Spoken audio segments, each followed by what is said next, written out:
Hey guys, welcome back to the Twisted ADV channel. My name's Chris. Today we're back in the shop and we're going to attack a death wobble issue that I'm having with the Jeep. Sometimes I'll be going down the road and I'll hit a pothole, or even if it's dirt road and some ruts, I get a little shake and then all of a sudden it becomes a little uncontrollable, and it's definitely not fun when going down the highway maybe 70-75 miles per hour. So for some of you that have had that happen, you know exactly what I'm talking about.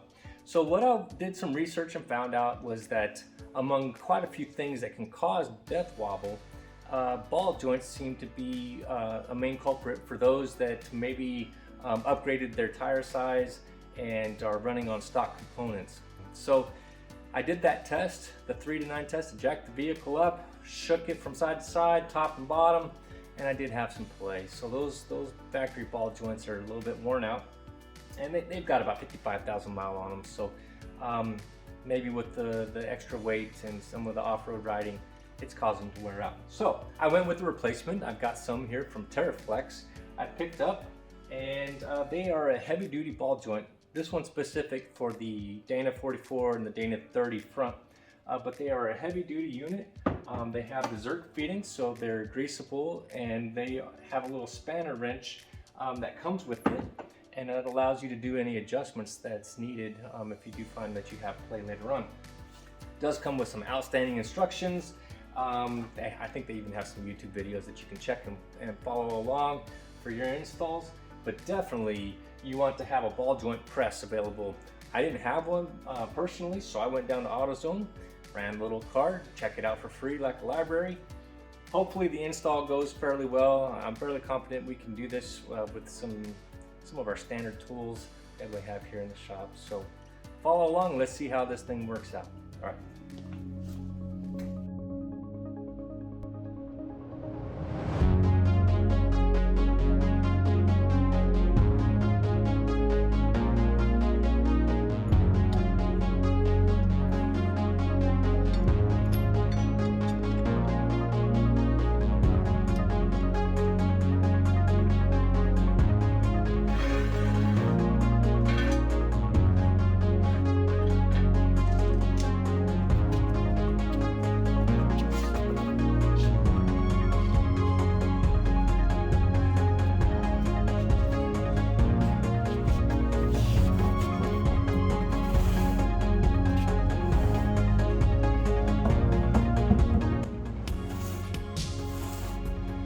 Alright guys, so now that we have the wheel off and we can go ahead and have access to the nut, we're going to take the 21mm, loosen that up, bang it a little bit, hopefully it'll drop out. If not, I got a pickle for it.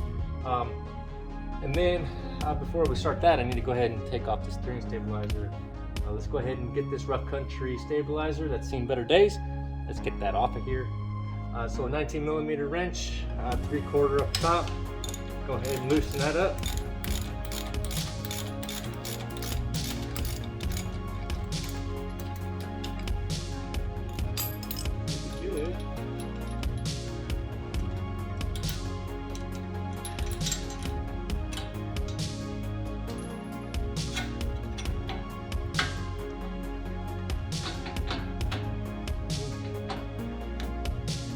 See how loose this tie rod is. I mean, this is bad. Time to go.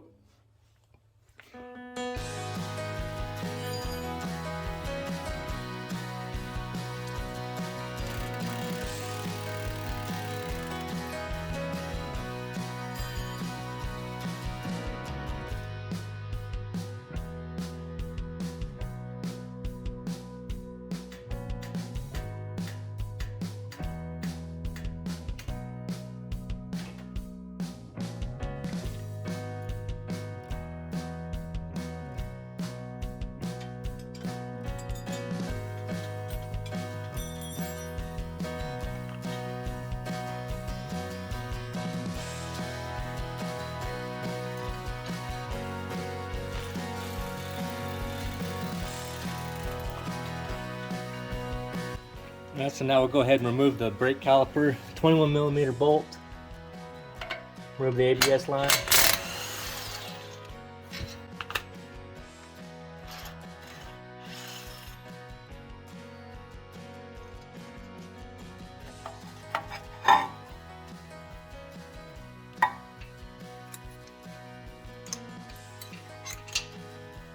Now that we have the caliper off, we'll go ahead and remove the brake rotors.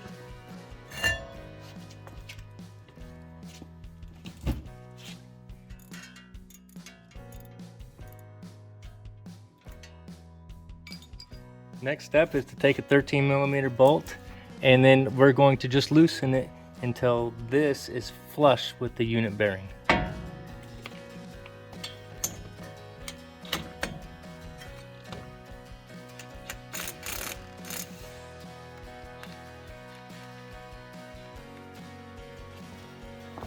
So next up, we're gonna have to separate the unit bearing from here, and since we don't have an air hammer, the best thing to do is take a hammer and then hit on the backside. Okay, so now that we've removed the ABS sensor and we've separated the unit bearing, we can go ahead and take those 13mm bolts out, and then we'll remove the shaft.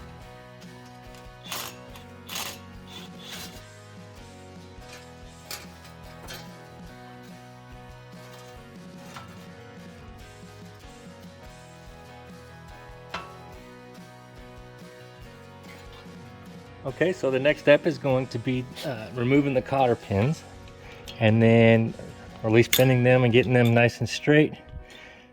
And then we'll go ahead and loosen those nuts on each ball joint, so that way when we get ready to get the knuckle off, we won't have any problem getting to those ball joints.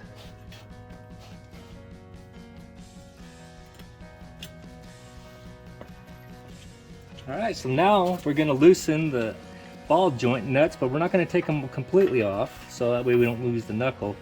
We're just going to loosen them, 22 on the top and 24 on the bottom.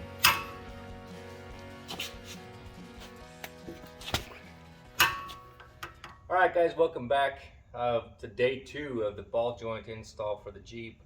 And I ran into some problems with the OEM ball joint press from AutoZone. I thought it was going to be a good deal, but as I was trying to torque down and find the right adapter size and trying to push those ball joints out, I ran into some spacer issues trying to get the right cup size. I was having to use adapters and plates, and then I used a base plate of aluminum, and all that did was push through my 22mm socket from Craftsman using the breaker bar. That snapped and broke. I just ran into problems left and right. Once I finally got them out and was thinking, hey, we made a little headway, at least on this side. I still got to do the other side of the Jeep. I was going to go ahead and start on the install, and I grab my ball joint here, and I get the cup, and it won't fit over the TeraFlex ball joint. And you go to the next size up, and it's too big. So I can't sit that sleeve on top of that ring to help push that thing back down in place like I'm supposed to. So I went ahead and went down to Harbor Freight, picked up the Maddox Superior Automotive Tool ball joint press. This thing is good for the 2-wheel drive and the 4-wheel drive. It does have the adapters just like this set here, but it also has the installing cups. And so you just take that cup and slide it right over the top, and it sits flush on that nice ring, so we should be able to install it with no issue. And it does also have another little cup to help for the push.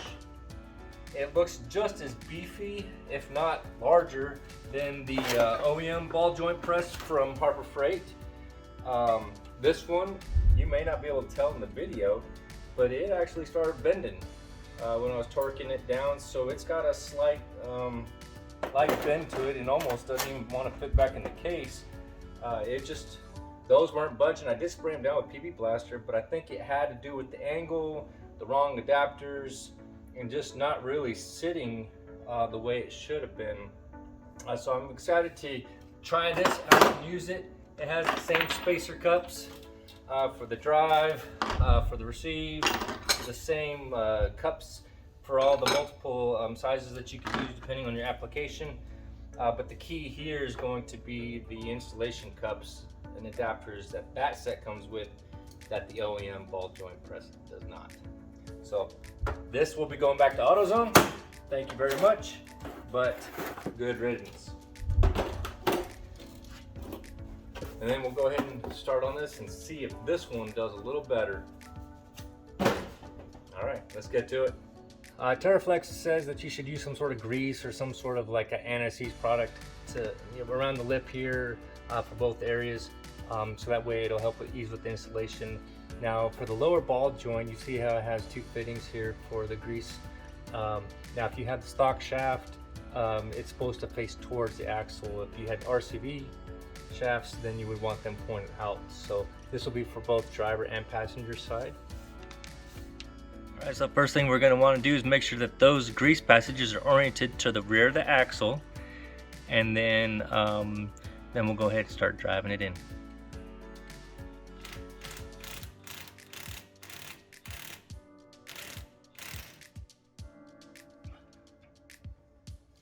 Okay, I think we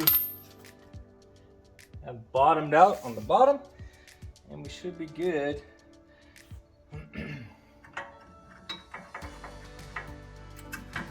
I use some blades for a receptacle just to give myself a little bit of angle. This cup is nice and flat, but with the angle orientation for the drive, we want to make sure those drive in nice and straight. So, all right, so now that we got the bottom all set in, we went ahead and put the installation adapter in. We got the TeraFlex ball joint in there, lubricate a little bit, adapter, and I'm not going to be able to get my impact up there, so we'll go ahead and just drive this one in by hand, and then take that rubber boot and just go ahead and get it started on one side of the lip and just keep on rotating it through until it gets seated all the way around the entire ball joint. Looks good. All right, so now that we got that installed, we'll go ahead and put on the steering knuckle. Slide it all up in there. Tighten those castle nuts on the knuckle here to 70 foot-pounds.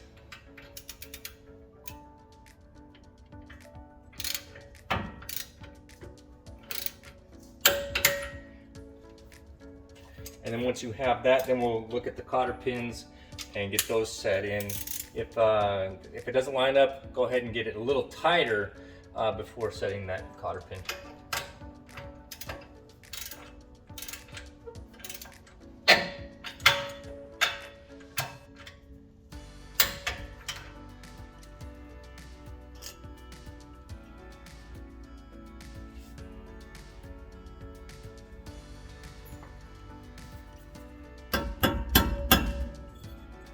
All right, so at this point, we'll go ahead and insert the grease fitting, get that tightened on. Not too tight, nice and snug.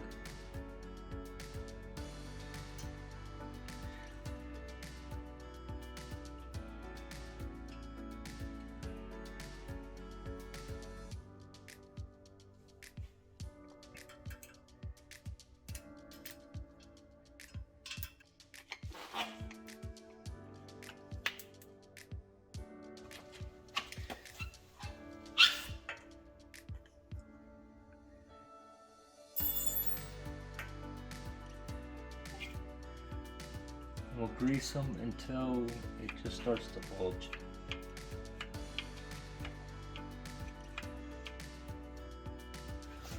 Well, all right, guys, that wraps up another install video here from Twisted ADV channel. And hey, the ball joints from TeraFlex, great install. I didn't really have much of a problem once I finally got the right kit. I had to go get one from Harbor Freight. The AutoZone one wasn't a good kit.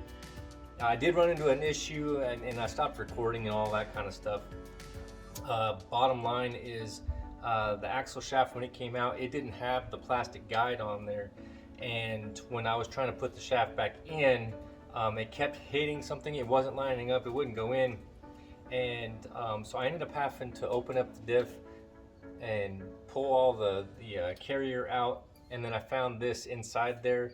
One of the shims was all kind of mangled up. All the bolts on the ring gear were all loose. It was just a mess, and I'm really thankful that this thing was broken and wouldn't let me slide that in there, because I would have probably never opened up the differential to look. I've drained it and I've replaced oil in it, but I never inspected it, and man, every one of them bolts was loose, not Loctited. So previous owner, when he did his re-gear, did a really crappy job, or the shop did it, or whoever did it, it wasn't right. So I had to torque all those things down, get that all cleaned up, get the shim replaced, and then it got a new guide. So everything kind of buttoned up. I've got everything torqued down, greased, lubed. Went ahead, you probably already noticed, repainted some of the rusty frame that was underneath here. So I'm trying to get things to kind of look back to normal.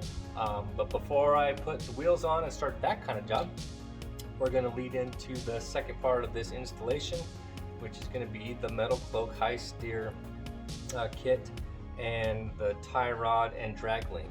So hey, more to follow. Stick around, check the next video, because that's the next thing I'm filming. Appreciate you guys checking in, and we'll see you later.